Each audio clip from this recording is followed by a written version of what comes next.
Hello everyone and welcome back to my channel. Today is my February wrap up. It's getting to you just a little bit late, but that's because I was actually trying to finish a book that I wanted to put in this wrap up, and so that's why. Let's just go ahead and get right into the stats. I am using my stat page that I made in my bullet journal, and if you want to check that out, I have my plan with me's right here. But I do everything by like categories and stuff like that. I absolutely love it. I got this idea from Gabby, but then I also do my monthly wrap up like this. So yeah, if you want to like just see how I do things, that's how I do my stuff. I read a total of 8 books in February, which has been so far the best month that I've had in a really long time. I'm very proud of myself for reading or listening to 8 books this month. I read 4 physical books, 2 ebooks, and 2 audiobooks, which is actually really crazy because I am not a big fan of audio or ebooks, but if I didn't read those, I would have, well, definitely if I hadn't listened to the audiobooks, I would not have gotten as much reading done. Then I gave it was kind of a 5-star rating. It's a 4.5, but on Goodreads, I bumped it up to 5. Then I have 1 4-star, 3 3-stars, 2 2-stars, and 1 1-star. I'll just go ahead and do the age groups too. So I read 1 new adult book, and all the rest of them are adult because I don't really read YA at all. I read 3 thrillers, 3 romances, 1 horror, and 1 contemporary. And it's really crazy because I have read more romances this year than I have thrillers. What is happening to me? 2 of the books I read were arcs. 2 of them are new authors that I haven't read before. And I read 2,696 pages. I don't know if you guys care about like where I got my books, so I'll just go ahead and throw this in here. But I had technically 3 books from NetGalley, but 2 of them I also had on scribd because they were my backlist NetGalley. So I did listen to them on scribd, even though I technically got them from NetGalley and then like filled out my NetGalley review. And then 3 of the books were gifted to me by my friends during Christmas time, I think. And then I had 2 books that were kind of affiliated from publishers that I read and reviewed. So that was my February stats. Not super exciting, but I mean, it's exciting at the end of the year, like when you're looking at everything, like once this is filled out, it's gonna look so beautiful, especially because I'm doing the months in different colors. So blue was January and then pink was February. Okay, you guys don't care. Okay, let's just get into all of the books. So I read Love at First Like. This I actually listened to on audio and I rated this 2 stars. I had this from NetGalley, which is the only reason why I actually like listened to it or read it. And so I needed to get my backlist titles read, and I thought that this was gonna be a very easy listen because of it being like just a fun romance type of book, but it just was very problematic in the fact that the main character, actually a lot of the characters were very unlikable. So this book is about this main character, I don't even remember her name, but this main character who has this jewelry store with her sister, and they have like 100,000 followers on Instagram. And so it's like a social media story, and that's why I thought I was gonna like it. And she accidentally posts a picture of her wearing a ring on her engagement finger and like saying something about an engagement. Number 1, it was supposed to be like, she was just like, oh, sometimes I just like pretend that I'm engaged and like write drafts in my Instagram about my engagement. I don't know if it's just me, but like to me that was weird, like to believe that that was a thing that people do. Maybe you do it, I'm not judging. I was just like, that's kind of weird. Anyway, so she accidentally posts this photo. It goes on social media and everyone's like congratulating her, and she's getting all these new followers, all these people that want to get the same engagement ring that she has from her jewelry store, and it like goes straight to her head.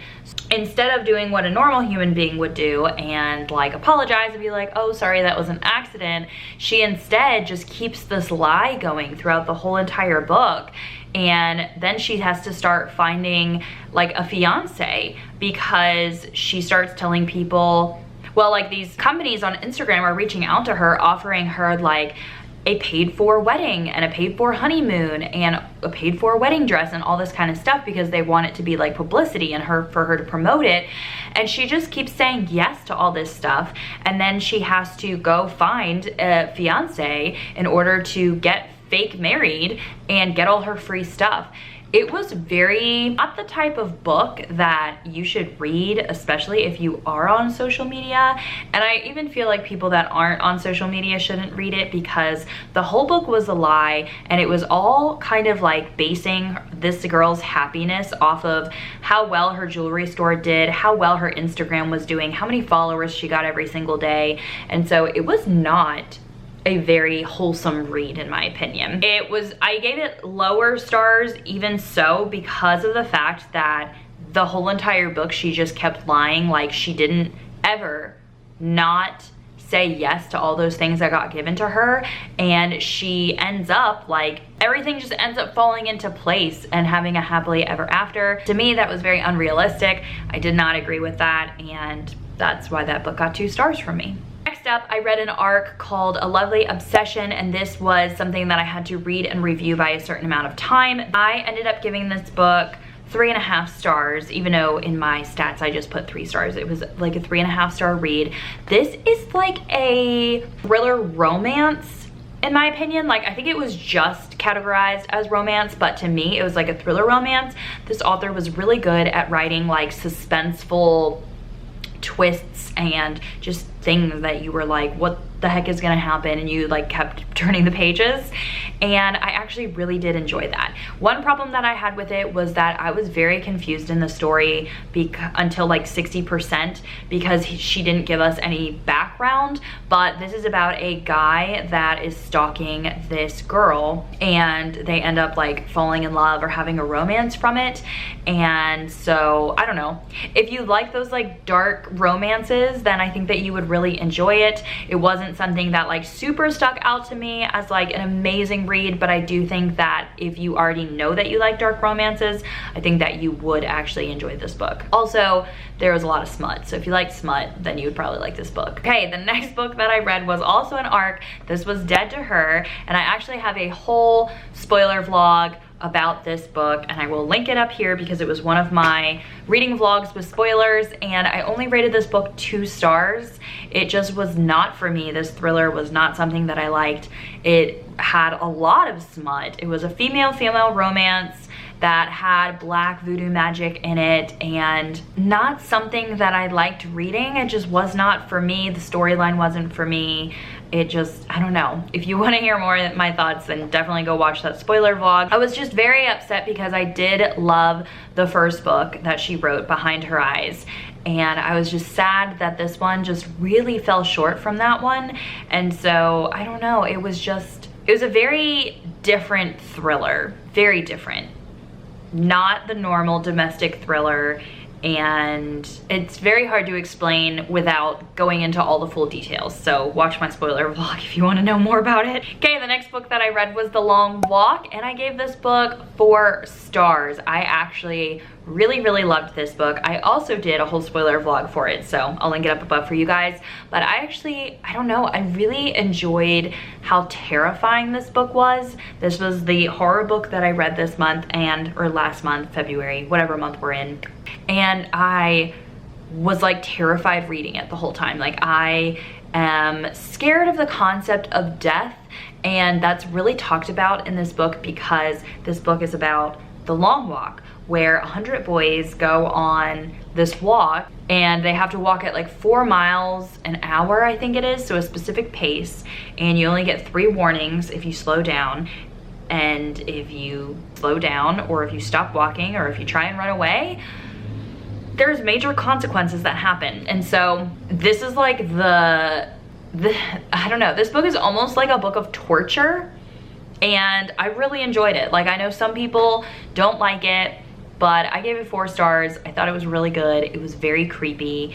Obviously, there were things that I wish I could have changed, like I wanted more backstory about the long walk, but I mean, it was a very good Stephen King book in my opinion. I haven't read that much Stephen King, but of the Stephen King that I've read, it has been my favorite so far. Okay, the next book that I read was Wolf Hunter River, and this is actually part of a series. This is the 3rd book in the Stillhouse Lake series, and I'm actually a huge fan of the first 2 books of the series. I gave the first 2 books 5 stars. I loved them so much. The first book is actually one of my favorite thrillers of all time. It's very suspenseful and gives you so much anxiety, and it's about this stalker husband that he's married to this wife, and the wife finds out that he is a psychopath serial killer, and she runs away from him with her kids, and he literally stalks her like everywhere. So like no matter where she goes, she's not safe, and I just really love that type of story. Anyway, this was the 3rd book, and the only reason I read it is because I had gotten a copy from NetGalley like last year, because this was actually published last year. The 4th book just got published.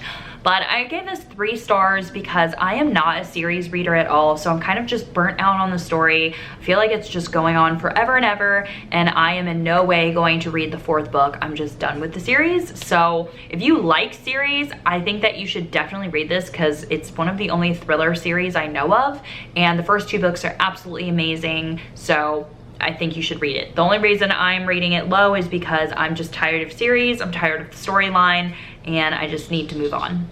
I also listened to that book on audio.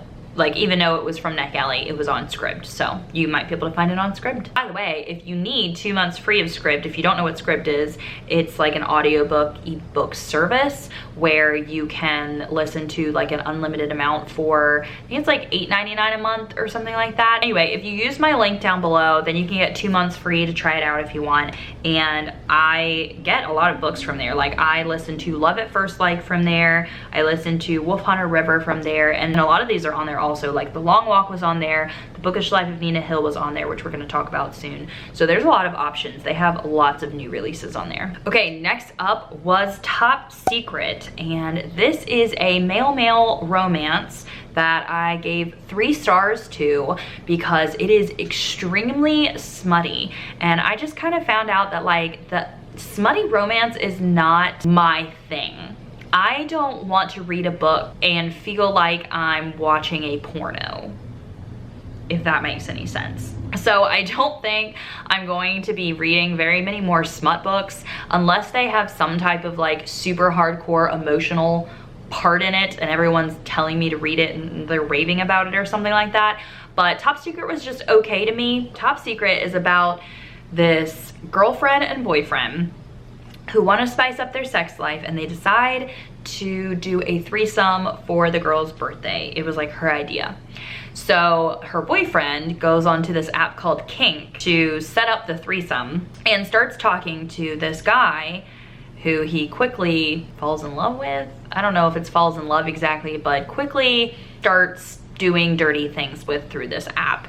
Turns out that this guy is definitely someone that he wasn't expecting it to be. We kind of just like read about their romance for the rest of the book. So it wasn't anything like super spectacular in my opinion. It was a lot of sex, and that's just something that I don't really want to read about. And so that's just like kind of my like middle of the ground thoughts for that book. It wasn't a bad book per se. I think a lot of people like it, and I can see a lot of people liking it. It's just not the type of book for me. Okay, the next book that I read was The Bookish Life of Nina Hill, and this book I rated 1 star. The only reason I finished this book is because I read it with Chanel from A Chanel Time, and it was my Booktubers and Brews live show book for the month. And so if you want to watch all the spoilers and all that kind of stuff, I'll have it linked up there for you guys.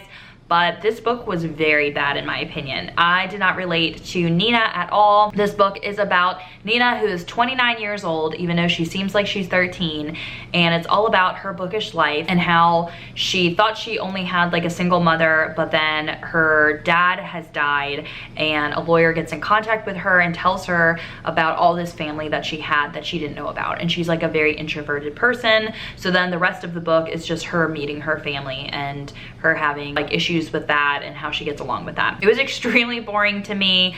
The romance was not something that seemed relatable or even like real. It was a terrible romance in my opinion.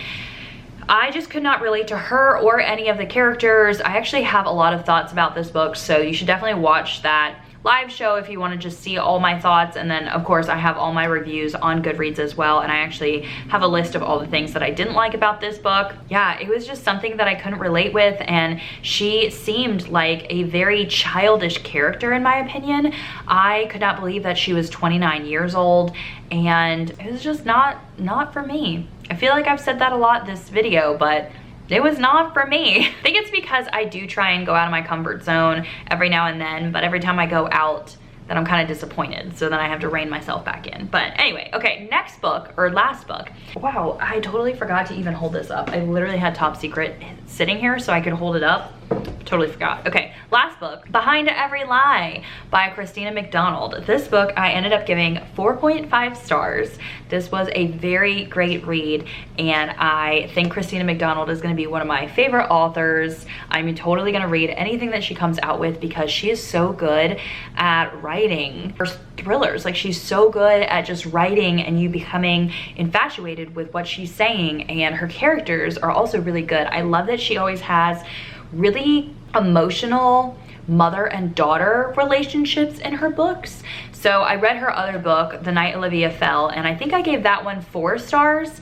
That one was more mystery and less thriller. This one I feel like is definitely still in the mystery thriller category, but definitely was way more thrilling. And I didn't exactly see what was coming all the time, but the only problem that I have with this is the way that she writes her thrillers. She gives out too much of the answers before she needs to. Like, she's usually flipping back and forth between timelines, and she always gives us the answer in a previous timeline and then has like a different timeline where they're like, oh, do you think this happened? But of course it actually already did because you read about that. And so I wish that she kind of held some of that information back longer, so that way there was more of a shock factor later on. But I really did enjoy this book. This is about Eva, and she gets struck by lightning, and the night that she gets struck by lightning, she goes unconscious, and when she wakes up, she realizes that her mother is dead, and the police think that she's a huge suspect because she was coming from her mother's house.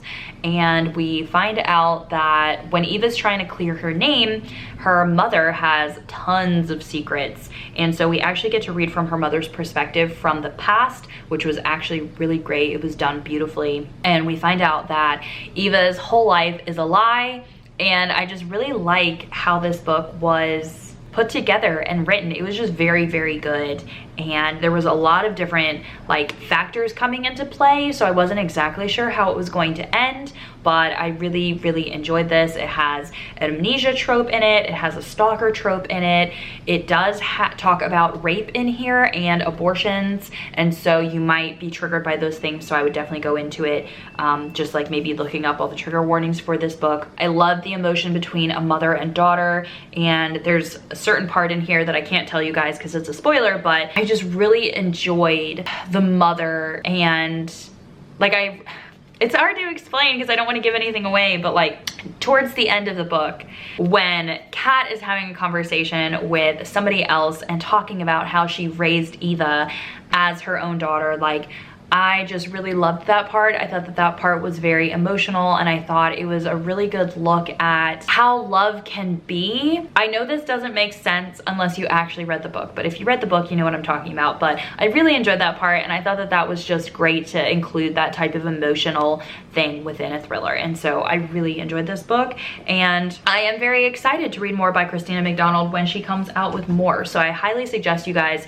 pick this book up. And by the way, thank you Gallery Books for sending me this copy. I am so thankful that you guys sent this to me because I am so glad I got to read this. So thank you so much. Anyway, so that is it for this video. I actually didn't get to read Mine by Emily Merrill. I didn't read that one yet. And then I also didn't get to read my arc of No Bad Deed. And so I do want to try and get to those very soon. But if you guys haven't seen my March TBR yet, I will link it up here. And so definitely go check out my March TBR because I have my backlist readathon TBR in that video and lots of other exciting reads like my live show for March and my spoiler vlog for March. Definitely go check that out if you guys haven't already. But I think that's it for this video. I'm very proud of all the books that I read this month. Even though I didn't enjoy all of them, I still am very glad that I had some that I really enjoyed, because my favorite book this month was Behind Every Lie, and then I did really enjoy The Long Walk as well. Those were both very solid reads for me this month. So that's it for this video, guys. I hope that you enjoyed it, and I will see you guys soon in another video. Bye, everyone.